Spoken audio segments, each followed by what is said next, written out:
Oi, bom dia. Hoje nós vamos dar continuidade a este assunto que nós pretendemos estar falando aqui, né, de saúde. Nós estamos abordando o tema da mente e o controle dela sobre as nossas ações. Nós finalizamos o anterior falando a respeito de uma proposta para que a gente pensasse que coisas nós teríamos para mudar na nossa vida e que de repente nós ainda estamos fazendo sempre do mesmo jeito, mas gostaríamos de mudar. Hoje nós vamos falar um pouquinho sobre os nossos hábitos, né? No último vídeo nós falamos a respeito da anatomia do cérebro, como funciona, os botões que são formados para facilitar as nossas ações. Graças a eles nós conseguimos aprender alguma coisa e repetir aquela coisa, né, sem tanta dificuldade, né, como andar, tocar piano e fazer uma atividade qualquer que a gente aprenda, né? E todo aprendizado é assim que funciona, fica gravado no nosso cérebro. E aí, a partir disso, a gente consegue fazer com um certo automatismo muito mais fácil do que da última vez que nós começamos e aprendemos. Então, veja que tem algumas coisas que a gente aprendeu, mas a gente não gostaria mais de repetir, né? E hoje nós vamos estar meditando a respeito dessas coisas, nós vamos falar aqui a respeito desses assuntos e vamos dar sequência, ainda não vamos finalizar o tema, porque ainda tem mais um que nós vamos gravar aqui, que a gente feche o assunto. Então, eu gostaria de falar um pouquinho sobre os hábitos, tá? Tem um pensamento que diz bem assim, eu vou até dar uma lidinha aqui para vocês. Semeie um pensamento, colherá um ato. Semeie um ato e colherá um hábito. Semeie um hábito e colherá um caráter. Semeie um caráter e colherá um destino. Então a gente planta um pensamento, tudo começa no centro de comando. Isto leva a um ato. O ato, repetido muitas vezes, leva um hábito. E o hábito, ele leva a um caráter. E o que é um caráter? O caráter foi um termo criado muito antigo, né? Entre os povos hebreus e os gregos já entendiam caráter como uma marcação, como se fosse uma impressão. Por exemplo, a moeda ela tem aquela característica da face, né, de uma pessoa ou aquelas impressões. Então aquilo é um caráter da moeda. No ser humano, nós temos um caráter. O que é um caráter? É aquilo que foi impresso na gente. Mas quem que imprime? Nós mesmos. Através do quê? Dos nossos pensamentos, nossas experiências, nossos atos, nossos hábitos, e aquilo vira o que a gente é. Essas características que nós temos nada mais são do que? São caminhos neurais que são formados no nosso cérebro, né? E aí nós tínhamos perguntado no primeiro vídeo, será que nós somos agora prisioneiros de tudo isso que nós elaboramos, as nossas experiências, às vezes algumas muito boas, que nós gostaríamos de repetir mais, e as ruins, né? Como que nós faremos com essas experiências? Algumas características dos hábitos é que eles são automáticos. Então, hábito é uma coisa que você sem querer se pega fazendo. Você já está tão acostumado, e tem alguns roteiros da vida que a gente pratica, né? Alguns rituais que você faz, que você levanta, o que você já faz logo de cara, que você de repente vai esquentar uma água, ou você vai tomar um banho, ou você vai escovar um dente, sei lá, tem coisas que a gente repete várias vezes na vida. Então eles são automáticos, os hábitos, né? A gente não pensa muito para fazer, eles surgem e a gente faz, é o que a gente é. Eles são também duradouros, né? Muito mais, quanto mais cedo a gente tem esses hábitos, né? E eles são aprendidos. Os hábitos, eles não são assim, a gente não nasce com eles. Eles foram aprendidos. Isso é uma boa coisa, porque se eles foram aprendidos, será que a gente não pode reaprender? Essa é a nossa linha de pensamento. A nossa experiência, ela muda o modo como a gente age, pensa, como a gente toma decisões, as nossas experiências elas vão mudando a nossa vida. Conforme a gente experimenta uma realidade, ou a gente passa por uma situação, aquilo muda quem somos. Aquilo que experimentamos entra na gente e aí fica armazenado como um banco de memória. E, posteriormente, nós pegamos aquilo, nosso cérebro traz do inconsciente para o consciente e a gente transforma essa lembrança, essa memória, esse banco de dados, a gente transforma em atos, em linguagem, a gente tem momentos de emoção, tudo isso está guardado na nossa mente, em que em determinados momentos a gente pega aquelas informações e transforma isso numa prática, né? Então é assim que funciona a nossa mente. Esse banco de memória, ele age para a gente como caminhos neurais, né, que a gente tem e que vai fazer com que a gente reviva, que a gente relembre. Então a gente não é algo que a gente nunca foi, a gente sempre é algo que a gente foi. E a gente pode fazer uma perguntinha para a gente: será que futuramente, né, nós seremos o quê? O que nós estamos sendo hoje? O que nós somos hoje é o que provavelmente vai ser amanhã. Então, o nosso alimento para a nossa mente hoje, o que tem sido? Quais são as nossas experiências hoje? Se elas são boas, o que vai ser amanhã? Se elas não estão sendo boas, como será amanhã? Daqui 10 anos, como que seremos? Agora nós vamos falar um pouquinho sobre o centro do comando. Na verdade, nossas experiências, elas entram na gente, mas antes delas serem guardadas, elas passam por um centro de comando. Que centro de comando é esse? Nós temos no nosso cérebro uma parte que recobre o nosso cérebro e temos também aqui nessa região o lobo frontal. Qual que é a função desse lobo frontal? Ele é o centro do comando. É por aqui que os nossos sentidos captam a experiência, mas passam por ele e é ele que vai fazer a filtragem. Ele vai realizar um processo de dizer o que ele quer para essa mente, para esse corpo e o que ele não quer, tá? Então, esse centro, ele que faz o planejamento, é aí que acontece a intencionalidade. O que é isso?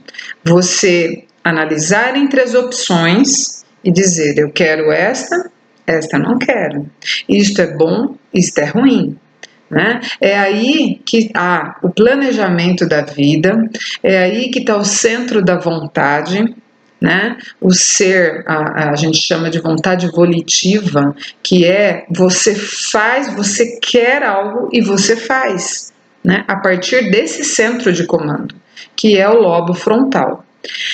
Os pesquisadores, né, hoje os neuropesquisadores, eles conseguem captar imagens do cérebro através de determinadas coisas que a gente faz. Por exemplo, a gente tem o relato de uma história de um homem que eles estavam fazendo o preparo de uma linha de trem. E nesse preparo eles colocavam dinamites, porque eles precisavam escavar no meio de uma montanha, né? E essa pessoa chamada Phineas Gage, ele era um responsável ali daquela operação, e quando estava tudo posicionado, ele teve a infelicidade de colocar uma barra de ferro entre as rochas e, causando faísca, aquilo explodiu e entrou uma barra de ferro aqui na bochecha dele e atravessou aqui para essa região. E assim, por um milagre, esse homem sobreviveu. E uma coisa que depois disso foi observado é que assim, nada ficou, praticamente uma cicatriz aqui, outra aqui, ele perdeu a visão de um dos lados, mas assim, sobreviveu muito bem. E aí, o que aconteceu com esse homem? Ele mudou totalmente a personalidade dele. Perfurou exatamente o lobo frontal. Esse homem que era um homem responsável, ele resolvia as coisas ali nessa mina e ele era um homem de família. Ele se tornou uma pessoa muito ruim, abusador, e ele, sim, perdeu tudo que ele tinha. Perdeu a família, perdeu o emprego, e a história conta que ele ainda viveu 13 anos, mas totalmente transtornado, né? Então, olha, esse relato nos mostra como o lobo frontal, ele é centro de comandos, como nós somos aquilo que nós realmente trabalhamos pelo lobo frontal. O que ele decide é o que nós somos. Enquanto o lobo frontal se desenvolve ao longo do prazo, a criança e o adolescente deveriam estar entendendo como é melhor a gente ter a satisfação ao longo do prazo. Exemplo disso é por a gente oferecer uma moeda para uma criança e dizer para ela: você quer uma moeda agora, de 25 centavos, ou 10 reais daqui a um mês? É muito comum que a criança diga: não, quero agora. Uma criança pequena, que não tem tanto conhecimento. Ao longo do conhecimento, do desenvolvimento dessa criança, ela aprende os valores e a satisfação de se aguardar ao longo do prazo uma coisa mais satisfatória. A mesma coisa é o que a gente deveria estar desenvolvendo na nossa vida, né? Por exemplo, a gente pode dizer: não vou comer esse pudim agora, porque eu quero ter um corpo mais equilibrado para depois eu ter essa satisfação, né? Outro exemplo é a garota, né, dizer assim: não vou me relacionar agora, né, com intimidades, porque eu quero ter um relacionamento mais satisfatório depois com alguém que eu conheça, alguém que veja o meu valor, né? O valor por completo, não só físico. Então, assim, a gente vai aprendendo no desenvolvimento da vida a entender o valor de longo prazo das coisas. E isso é feito no lobo frontal. Então, nós vimos que o lobo frontal, ele pesa e prioriza as opções, né? E sabe as prováveis consequências daquilo. Nós temos também, pelo lobo frontal, a espiritualidade. E esta é uma parte que muitas vezes ela não tem sido satisfeita. E é por isso que o ser humano hoje, ele está, como diz um determinado filósofo, ele diz que é uma sociedade meio que líquida. Uma sociedade que se adapta a qualquer coisa. Então, tudo que se inventa, as pessoas acabam entrando por aquele caminho, sem pesar muito as consequências, sem analisar, né? Seja experiências do ponto de vista de entradas de alimento para a mente, de experimentos de relacionamentos diversos, com diversas modalidades, enfim.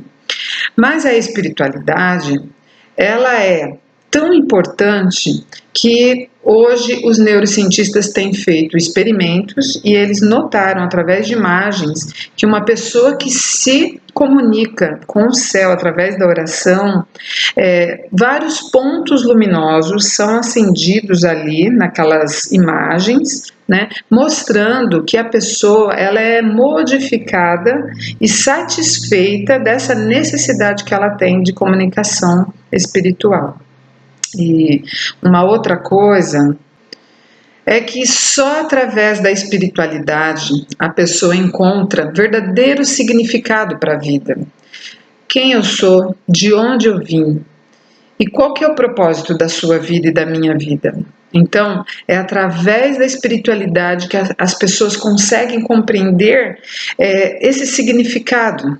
E é assim que a pessoa consegue ter mais esperança, otimismo e propósito para a vida. E, finalmente, precisamos lembrar que as nossas faculdades mentais, elas precisam ser preservadas. Por quê? Porque se nós não preservarmos esse cérebro, né, que é o centro de comando, Logo, a gente vai ter danos, alguns fatais, que não têm reversão, e alguns podem estar comprometendo principalmente esse centro que é o nosso lobo frontal, que é o centro de intencionalidade, que é o centro de decisão. Se nós não temos preservado esse centro, como podemos tomar decisões sábias e duradouras, não é mesmo? Então, a continuidade desses encontros vai ser exatamente para que a gente veja outros campos da saúde que nós podemos estar preservando esse campo, né? Mas se nós já fizemos alguma coisa que realmente possa ter comprometido, ou por um acidente, ou alguma situação de escolhas que danificam o nosso cérebro, então ainda há chance, nós podemos hoje tomar a decisão de tomar um caminho diferente. Nós vamos lançar o seguinte desafio para você. Saiba desse centro de comando, saiba que você pode tomar a decisão e você hoje pode entrar por esse caminho da espiritualidade, deixar que Deus também fale com você, deixe que Ele modifique as suas decisões. Se você fizer isto, Ele que te ama muito, porque Deus te ama, conforme a gente estuda na palavra de Deus e vê a natureza que Ele ainda mantém em meio a um mundo tão caótico, do ponto de vista de tantas coisas, Ele ainda preserva você. Então aceita essa proposta para a sua vida hoje e você vai ser mais feliz. Tá bom? Então, nós vamos finalizar aqui e nós vamos dar continuação desse assunto para finalizar esse assunto, para entrar em outros no próximo tema.